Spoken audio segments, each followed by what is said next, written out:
We're at the 8-unit BRRRR'nb today. We've got through demo. We're gonna go over the project, how it's gone so far, and a little bit about the budget overages you don't hear a lot of, you don't hear about on HGTV, like this termite damage right here that we're just kicking right through. Hey, before we get into more, don't forget to hit the like and subscribe button and check out multifamilyjourney.com for more cool projects like this and talking everything real estate investing. So we're here now in the first units. The first two, they're opened up, so it looks like one unit. But one of the budget overages, or at least the time and delays with the demolition, is they laid the tile originally with concrete. So this isn't mortar. They actually used concrete to put down tile. I've never even heard of that. I don't know, who made that decision, but very stupid. But just walking through here, we've got unit 2. This is going to be the first unit, unit 1. And what you're seeing when you walk in at the first here, these are going to be the bedrooms. So you're going to have, for example, like now that it's all open, you can kind of picture it. The queen bed here, nightstands on both sides. This is all going to be open. So this wall is going to be gone. It's going to be a nice open concept, create a much better space. You'll have your kitchenette here, the sink, the plumbing, the cabinets, a floating shelf that's going to look really good, match the countertops, a stained wood. Then you're going to have like your couch that'll be a sleeper sofa, and then the TV here. So it's going to be a nice open space. There'll be a closet along the side, and then you're going to have your full bathroom with full tub, vanity, and everything in there. So pretty simple, small space, but once it's open, it's going to flow really well. So we're outside, you can see the progress that's already going on. The old ugly yellow siding's gone. We got piles of just demolition material. We've taken out, I think, 4, maybe 5 dumpsters so far. This one's all the way full, and we'll probably get close to that amount still out of here because we just have stuff piled up. And it's taken so long to get this tile up because it's literally just made on concrete. It's just absolutely crazy. We'll go in one of these units and explain the budget overages here. So on the budget overages so far, so this is an 8-unit building. It's a commercial building. And in the property appraiser, me and my contractor both looked at the property appraiser site and saw it was listed as like residential. So we had made the assumption that it was grandfathered in under what it was originally zoned as a smaller residential place. So I called the city and everything. I guess I failed to ask the right question. So when we pulled the permits and everything, they were for the residential, even though this is a commercial building, and that ended up costing me. So we had to pay additional demo permits because you have to pay for a demo permit on commercial. Then we also have to pay additional to fireproof each unit because it's a commercial building. So now on the interior walls, this one's a brick wall, so this one won't need it. Because this is, bricks basically fireproof. But for a wall like this right here, we basically have to double up the 2x4s and double up the drywall on both sides. So that additional materials expense is going to push us up about $4,000 and some change because it goes across 8 units, especially on the very back of the unit that backs up against a restaurant. And then on the permitting side, all that costs us about $8,000 in additional cost. And some change. So right now we're already at about $15,000 with the concrete and the extra materials and then the permit. So about $15,000 over budget. But so far, with everything else demoed, there's not going to be a lot of unexpected expenses ongoing, at least we think. So that's good. Now that we have everything peeled back, we know what we're working with.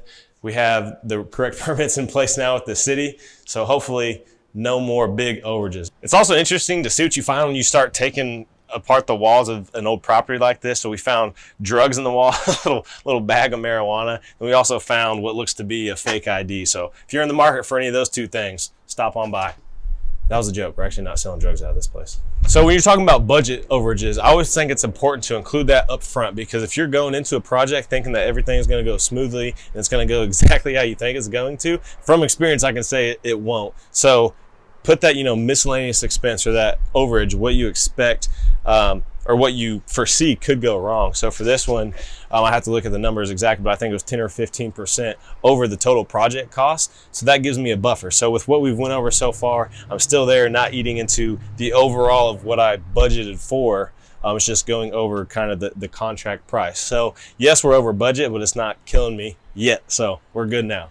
It also brings up the importance of having the right contract in place. So with my contractor and being, government contracting officer in the Air Force, I know this from experience, is writing these contracts is putting them as firm fixed price, meaning that the price on the bid is what the price is. And if that goes over, it's the contractor's expense. So basically it shifts the risk from you as the investor to the contractor. So anything that's in our bid that goes over budget, basically that's the contractors to assume. And I wrote it that way. That's how we write a lot of the government contracts.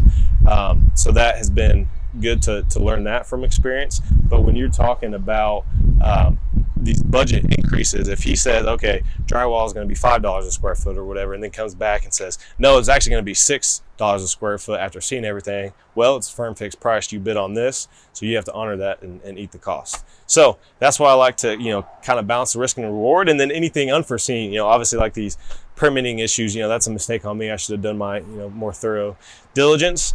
Say if there's an unforeseen foundation, that's on me. So it's good to separate your risk by putting the right contract in place. For all you guys that are investing in Bitcoin right now, I got the next great business idea for you. It's a used toilet wholesale supply company right here. You heard it here first. Now we got the crap and the overages behind us, the rest of the project is going to go in a couple steps. So the next phase is going to be the roof materials are going to be delivered on Monday. So they're going to get started right away with that. It'll be, about a 2-day job to get this roof on and replaced with a new roof that's going to look really good. And then at that same time, the electrician is going to be in here rewiring all this old wiring. You can see the old conduit on the outside just hanging here. So definitely not safe to have that. So we're going to get it completely rewired. That's all in the budget, going to be completely rewired and plumbed. So after the electrician, the plumber is going to come in and for the bathrooms, replumb these new full bathrooms, bring the plumbing and the water lines along these walls to get in the kitchenette here. So then you're basically going to have at that point all new main systems. It's going to have mini splits up there, right? So your basically your HVAC, your plumbing, your electrical, your roof, all the big systems are going to be completely new on this building.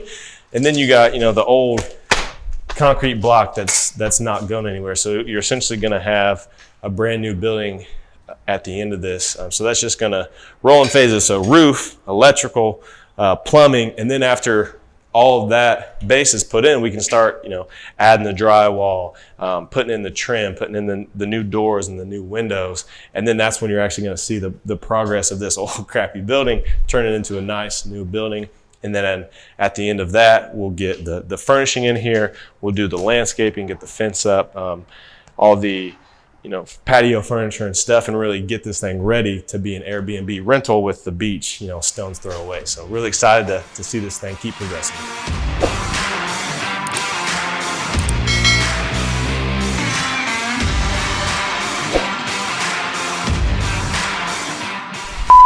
Hey guys, so this is an 8-unit commercial property that I purchased, and it's gonna be an all right, we're doing a sound test. Okay. Progress has been made. That ugly, bright, just dark yellow. All right, I got started. So hey, for all you guys that are investing in Bitcoin, I got a better business idea. I'm gonna start a used toilet wholesale. And if any of you guys are interested in coming and staying at this place, I'm actually gonna open it up this weekend before we do anything else. We're just gonna throw in some air mattresses in here, and it's gonna be your great luxury stay, your luxury vacation by the beach. So this is gonna be a great one for you. Just imagine waking up to this in the morning. It's fantastic. The smells of demolished drywall and cement tile. You're gonna love it.